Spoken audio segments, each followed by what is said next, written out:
The first humans to carry fire into a cave may not have known how to make it. New evidence from South Africa suggests that early hominins were using fire as far back as 1.79 million years ago. But if their flame went out, they may have had to wait for lightning or another wildfire to bring it back. So who discovered fire? The surprising answer is that nobody did. Not in a single moment. Our relationship with fire was a journey that may have taken more than 1,000,000 years. Deep inside Wonderwerk Cave in South Africa, archaeologists found tiny animal bones that had been exposed to intense heat.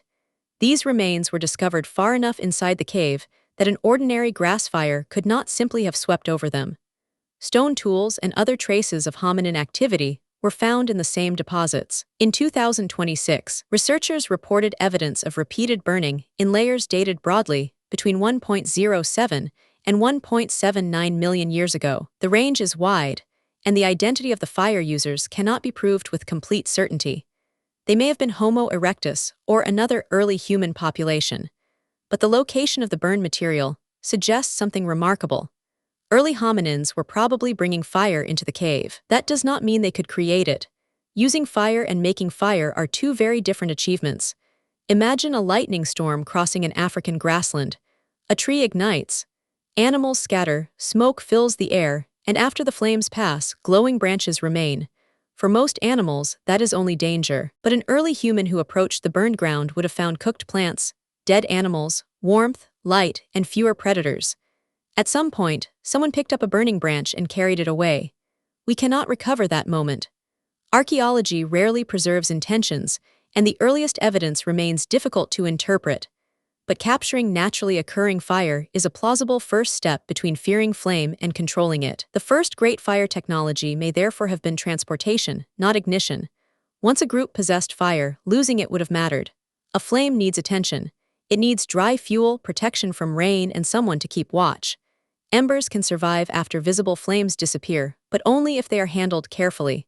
That turns fire into more than a tool. It becomes a responsibility shared by the group.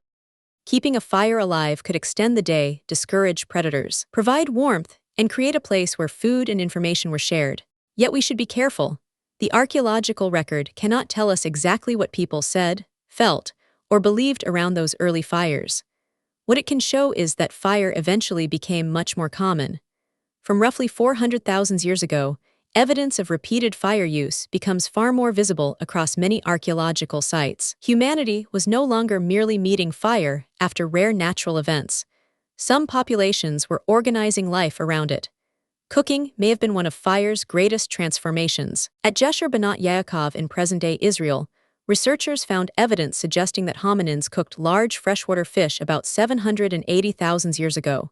Heating food can make it softer, safer, and easier for the body to process.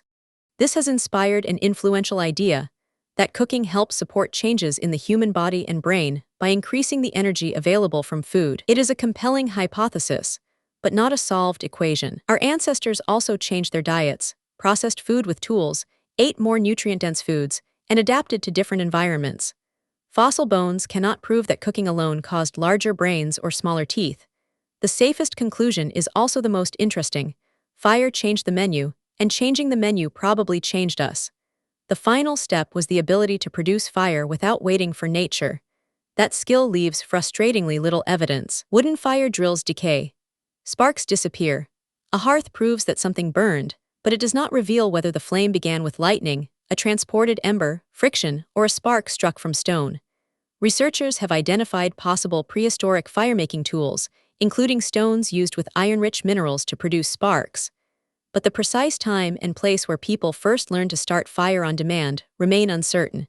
There may never have been one inventor. Different groups could have discovered different techniques at different times, and sometimes lost them again. That is why saying humans discovered fire hides the best part of the story. Fire mastery was not an event, it was accumulated knowledge. First we approached fire, then we carried it, then we learned to protect it, feed it, cook with it, and finally summon it when it disappeared. No single species can confidently claim the entire achievement. The populations associated with the earliest known fires are gone, but parts of what they learned survived through later human communities. Every match and lighter compresses that enormous journey into a movement of your thumb. You are not holding the same ancient flame. You are holding something more durable, ancient knowledge. So, who discovered fire? Not one person, not in one place, and probably not even one species. Fire became human slowly, one captured ember, one protected hearth, and one generation at a time. If this changed how you see an ordinary flame, subscribe to FactBound. Every week, we uncover the stranger story, hiding inside something familiar.